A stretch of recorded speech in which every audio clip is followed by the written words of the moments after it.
শুভ সকাল বন্ধুরা, কেমন আছো তোমরা? আশা করছি তোমরা সকলেই খুব ভালো আছো আর আমরাও ভালো আছি। আর সকাল সকাল যে স্নান করে নেওয়ার একটা অভ্যাস, সে তো করেই নিয়েছি। যত ঠান্ডাই পড়ুক না কেন, স্নানটা ঠিক টাইম মতো করে নিতে হবে, তাই না? আর এই যে দেখো, এক ফোঁটা এদিকে রোদ্দুর পড়ে না, আর কি বিচ্ছিরি হাওয়া দিচ্ছে একটা। তার জন্য আমি এখানে লোক যে গরম করবার জন্য লেপ কথা বাইরে বার করে, আমার মনে হচ্ছে আমি ঠান্ডা করতে দিয়েছি, জানো। কিছু করার নেই, ঘরদোরগুলো গোছালে। এখন তো শীতের সময় এত ঘরদোর জাবর দাঁই হয়ে আছে না, সে তোমাকে বলে বোঝাতে পারবো না তোমাদেরকে। তো আর সকাল সকাল উঠে বৃহস্পতিবার না ঘরদোর গোছালেও ভালো লাগে না। একদিন মনে হয় যে ঠিক আছে থাক, কিন্তু এই বৃহস্পতিবারটা মনে হয় না গুছিয়ে ভালো লাগে না। আর জানলা কপাটগুলো খুলে দিয়ে গিয়েছিলাম, জানো, কিন্তু যা হাওয়া দিচ্ছে, উফ, মেঘ মাথা তো গরম হাওয়া দূরের কথা, ঠান্ডা হয়ে যাচ্ছে। এই বিছানাপত্র সব ঠান্ডা হয়ে যাচ্ছে, জানো। তো আমি না, আগে গোছানো হয়ে গেছে, এবার ওইগুলো একটু থাক। ছাদে নিয়ে গেলে ভালো হতো, কিন্তু কে নিয়ে যাবে বলো তো? এই টেনে টেনে নিয়ে যাব, আবার টেনে টেনে আনতে হবে। তার জন্য না, থাক। আর এই ঘরটায় এক ফোঁটাও রোদ্দুর আসে না, জানো। আবার গ্রীষ্মকালে এই ঘরটায় এত রোদ্দুর পড়ে যে বলার নয়। আর এই ঘরটায় বেশ রোদ্দুর থাকে, জানো তো। একদম সকাল থেকে সেই যে উঠতে রোদ্দুরটা উঠবে, আর সেই 3টে সাড়ে 3টে পর্যন্ত এই ঘরটায় রোদ্দুর থাকে। তাই আগে সকালবেলা উঠেই এই জানালাগুলো আগে খুলে দিই, বেশ রোদ্দুর পড়ে। আর বিছানাটাও বেশ গরম হয়ে থাকে। আমার ছেলেরা এসে দুপুরে আগে এইখানে বসে পড়বে। জানালাটা দিয়েও খুব রোদ্দুর আসে।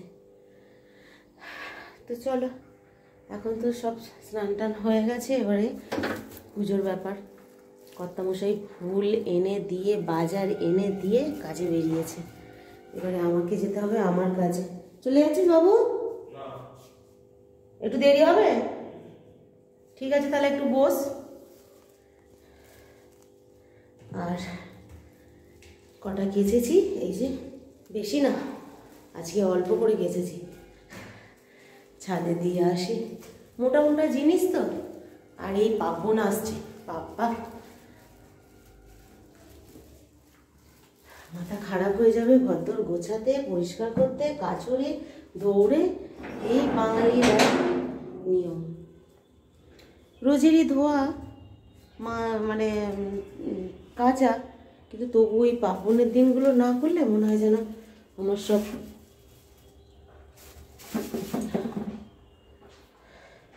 নোংরায় ঠেকাঠেকি হয়ে গেল, এরম মনে হয়।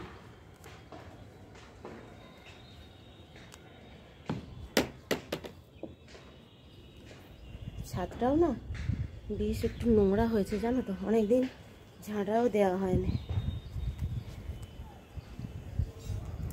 আর এই গাছগুলো বসিয়েছি বলে ওই টবের মাটিগুলো সব ঝরে ঝরে পড়ছে তো টব থেকে, আর বেশি যেন ছড়িয়ে যাচ্ছে এই মাটিগুলো। টবে ছাদে গাছ বসালে দেখতে ভালো লাগে, কিন্তু ছাদটা একটু ময়লাও হয়। কিছু করার নেই, একদিন ঝাঁট দিয়ে দেবো। ঝাঁট দেবো কি, এ যা হাওয়া দিচ্ছে, এখন যদি ঝাঁট দিই আমাকে একদম পাউডার মেখে বসে থাকতে হবে। এই সময় করে একটু ঠান্ডাটা কমলে তখন ঝাঁট দেবো, এখন আর দেবো না।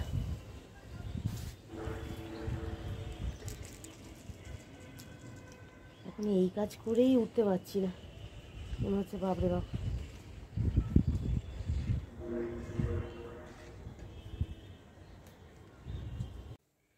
আর পুজো করে নেমে এসেই অনেকক্ষণ রোদ্দুরে ছিলাম তো, তারপর নিজে ঘরে যেই নেমেছি এত ঠান্ডা লাগছে, সোয়েটারটা পরে নিয়েছি। আর কালকে বিকালে বড় ছেলেটা ছিল না, গিয়েছিল মায়ের কাছে। কেননা আজকে মায়ের বৃহস্পতিবার, যে আজকে মায়ের একটা পুজো ছিল, লক্ষ্মী পুজো। তো বাবার ওরকম শরীরটা খারাপ বলে আমরাই বলেছি যে তোমাকে এখন কিছুদিন বাজার হাটে যেতে হবে না। তো ছেলেটা ওই জন্য মায়ের কাছে গিয়েছিল লক্ষ্মী পুজোর কিছু কেনাকাটা করে দেবে বলে।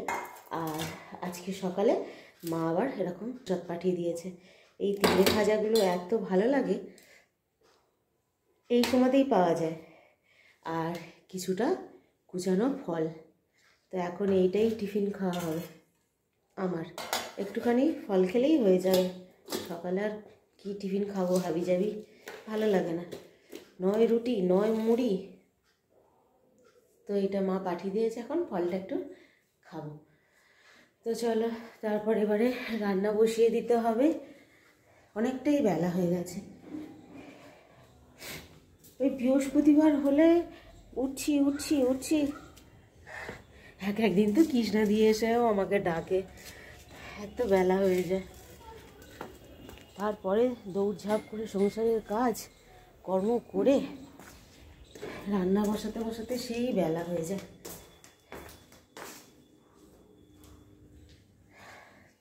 তো চলো রান্নাটা আগে করে ফেলি। আজকে হাবিজাবি কিছু রান্না করব না। আজকে দেখি কর্তামশাইকে আবার ফোন করি। আজকে মুগের ডাল করব, আর নয়তো সব দিয়ে আজকে একটুখানি এরকম তরকারি, নিরামিষ তরকারি ভাত করব, এরকম ভেবে আছি। একবার ফোন করি দেখি বাবুরা আবার কি বলে।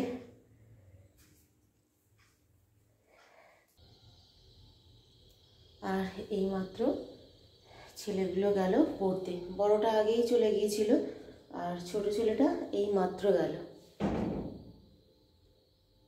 বললাম যে একটু চা খেয়ে যা, বললো না লেট হয়ে গেছে। আর কদিন আগে একটু আগে সন্ধ্যে দিয়ে দিচ্ছিলাম, তাই চাটা খেয়ে দিয়েই যেতে পারছিল।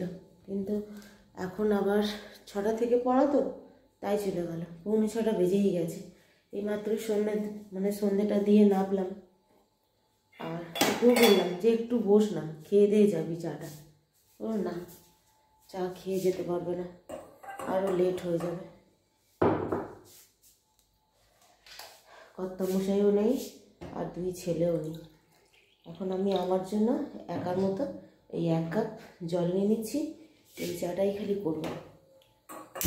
শরীরটা বিগড়াবার ভয়ে একদিন রচা খাই তো 2 দিন দুধ চা খাই, এরকম অবস্থা জানো।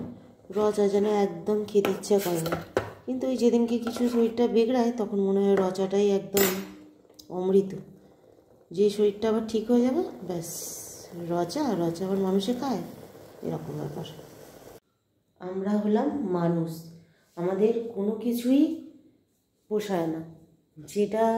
যেটাই দেখি সেটাই খারাপ, যেটাই দেখি সেটাই ভালো, এরকম ব্যাপার।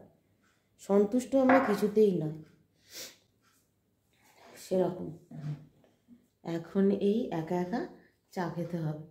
ছেলেরা থাকলে কিছু না কিছু ব্যবস্থা ঠিক করতো, নয় বেগুনি নয় আলুরি এসব নিয়ে এসে হাজির করতো। করলে কি হবে, খেতে তো ইচ্ছে করে, কিন্তু রোজ তো এসবগুলো খাওয়াও ঠিক না বলো।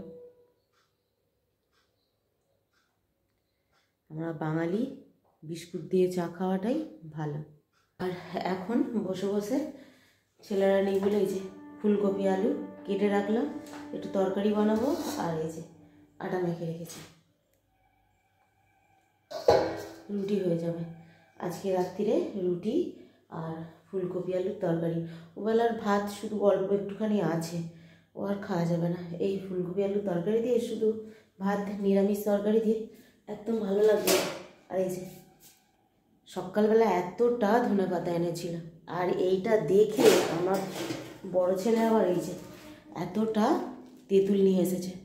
বলেছে সন্ধ্যেবেলা আমি গিয়ে ওটা বাটবো, মানে ধনেপাতার চাটনি বানিয়ে রাখবো।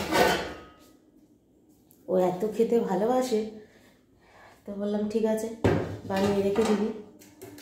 ও বলেছে তুমি সব গুছিয়ে ধুয়ে বেছে রাখবে, আমি এসে বানাবো। তো ঠিক আছে, এসেও যাবে, সময় হয়ে গেল। এতক্ষণ বসে বসে আমারও সময় কেটে গেল একটুখানি।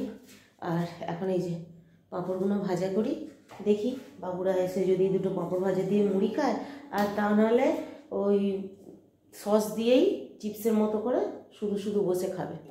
এই হচ্ছে ওদের ব্যাপার, তার জন্য ভেজে নিই 2টো। আগে তরকারিটা বসিয়ে দেবো, ভেজে নিয়ে তারপর লাস্টে রুটিটা করবো। এই যে এখানে ফুলকপি আলুর তরকারি এই মাত্র হলো, আর এখানে রুটিও হয়ে গেছে, একদম সব গরম গরম। তো খাওয়া দাওয়া কখন হবে? একটু লেট তো হবেই, এত সকাল সকাল আমরা কোনো দিন খাই না।